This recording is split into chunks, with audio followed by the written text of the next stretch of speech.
आज ही डाउनलोड करें और अपने पसंदीदा शोज का आनंद लें। दीदी सारी तैयारियां हो गई हैं, मगर लगता है जैसे फिर भी कुछ कमी सी है।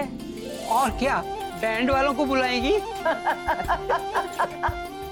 अरे दीदी, रॉक स्टार पोते के लिए बैंड वालों को बुलाने का मतलब है सूरज की दिए से आरती उतारना। मैं तो सोच रही हूँ कि अपनी सुरीली आवाज में गा के उसका स्वागत करूँ। अरे रहने भी दे, तेरी फटी आवाज सुन के कहीं वो वापस न चला जाए। भाई मेरी सलाह अगर मानो ना तो अभी का स्वागत हमें कफ सिरप से करना चाहिए।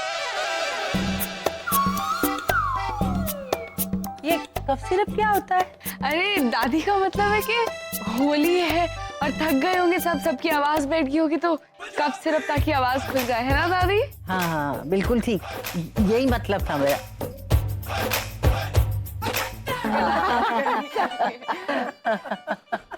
क्यों भी पूरब, अब तबीयत कैसी है तेरी? ठीक है, बस थोड़ा सर दर्द है और कुछ नहीं। बेटा तुम्हें कुछ याद है कि किसने पिलाई थी तुम्हें भाव? अब गलती से पियोगी बड़ी माँ, होली है तो पता नहीं चला। दादी अभी का कोई फोन आया, कुछ पता चला वो है कहाँ? बे फोन तो नहीं आया उसका, और मुझे पता है क्यों नहीं आया। वो हमें आके चौंका देना चाहता है। मैं जानती हूँ उसे, वो ऐसा ही है। माँ अब तो खुश हो ना आप?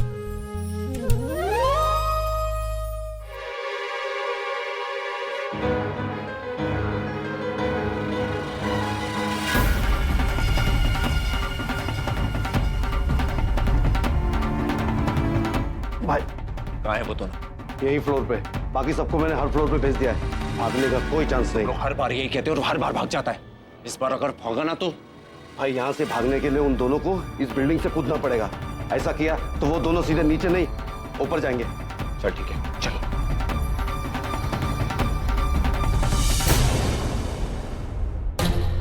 पूरा घर अभी और प्रज्ञा के आने की खुशी में नाच रहा है, और हमने तो ये आइडिया ही नहीं कि वो लोग वापस ही नहीं आ रहे। बुलबुल की वजह से ना मेरी पूरी फैमिली के सामने मेरी इमेज खराब हो रही है। अगर इस इमेज को सुधारना है ना तो मुझे भाई को इस घर में वापस लाना होगा। पर कैसे करोगे तुम? तनु, मुझे वहां पर जाना होगा जहां पर उस कॉर्पोरेटर ने भाई और प्रज्ञा को रखा है। I'll have to call him.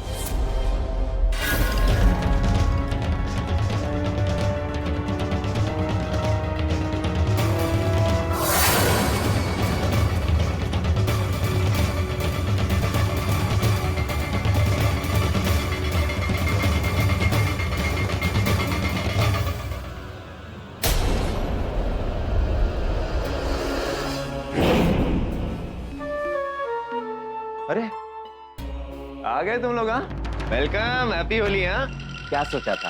भाग जाओगे, घर पहुंचोगे, होली मनाओगे, जलेबी खाओगे और हम यहाँ भजिए तलेंगे। हाँ, भागने का बहुत शौक है ना तुम लोगों को? अब मैं तुम लोगों को बताता हूँ कि भागना क्या होता है। अब मैं तुम लोगों के साथ क्या करूंगा तुम सोच भी नहीं सकते।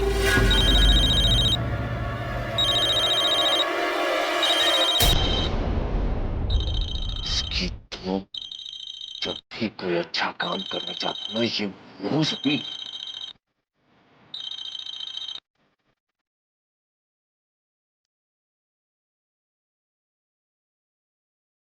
तुम्हारा दिमाग खराब है क्या? 50 बार फोन किए जा रही हो। हाँ, कहीं तुम्हें मुझसे प्यार तो नहीं हो गया Alia ji? I am reserve madam. हाँ, एक बात सुन लो, इसके बाद अगर मुझे फोन किया ना तो पूरी जिंदगी तुम्हारा फोन नहीं उठाऊंगा। मुझे भी तुमसे बात करने का कोई शौक नहीं है, इसलिए आखिरी बार तुम्हें फोन कर रहे हैं। तुमने भाई और प्रज्ञा को कहाँ रखा है?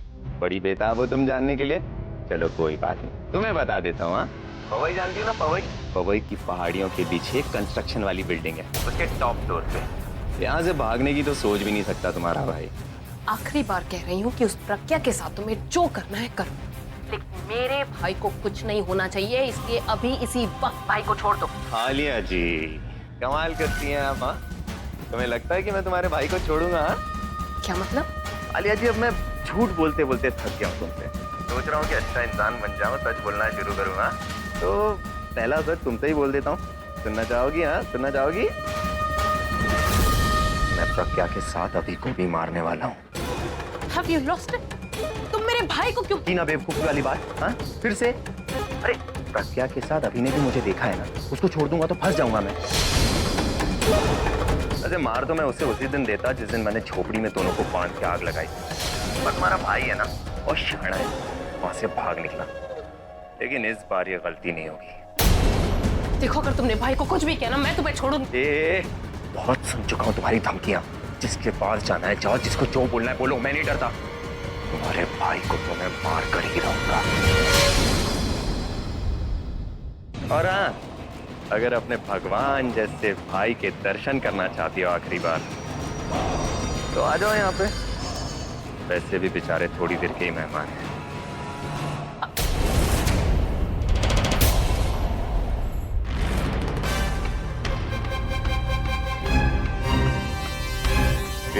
इधर आओ, फोन ले और उसको स्विच ऑफ कर दे। किसी का भी फोन नहीं आना चाहिए, समझा? पागल कर रखा है तुम लोगों ने।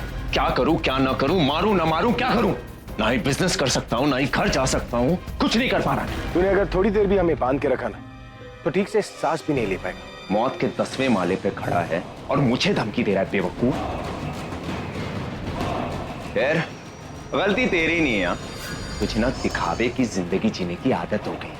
डर किस चिड़िया का नाम है तुझे पता नहीं। डर आग का समंदर चीर कर आया और तू डर की बात कर रहा है। रॉकस्टार में आज पहले मैं चौल में रहने वाला एक सिंपल लड़का था, जहां मैं जिंदगी जीता नहीं था, जिंदगी से लड़ता था। और तुझ जैसे घटिया आदमी ना मुझे रोज मिलते थे। तुझ जैसे की सोच मैं अच्छी तरह जानता हूं। सुना तुम लोगों ने? बाबा अभी को सब पता है, ये सब जानते हैं। बाबा अभी, कृपया हमें बताएं कि हमारे दिमाग में क्या चल रहा है। बताएं जरा, हम क्या सोच रहे हैं। हाँ बताइए। अभी तू प्रज्ञा को पकड़ेगा और उसे नीचे फेंकने की धमकी देगा, लेकिन सिर्फ मुझे डराने के लिए, क्योंकि तुझ में ये सब करने की तो हिम्मत है नहीं। तुझे कैसे पता मेरे दिमाग में क्या है? जब तेरे आदमी हमें इस अंडर कंस्ट्रक्शन साइट पर लेकर आए थे ना, तभी मैं समझ गया था। और एक और राज की बात बताओ कॉर्पोरेटर, किधर? अरे हाँ, मैंने तो यहाँ से भागने का ना रास्ता भी ढूंढ लिया। देखो, पिछले स्टंट की तारीफ तो तुमने की नहीं, इस बार कम से कम सीटी बचा लेना। वो क्या है ना, जेल जाने से पहले तुम्हारा आखिरी एंटरटेनमेंट है। थोड़ी देर में पुलिस का जो हेलीकॉप्टर है वो इस बिल्डिंग के ऊपर मंडराएगा, और तब तुम सब गीली पैंट में भागते हुए नजर आओगे। तेरी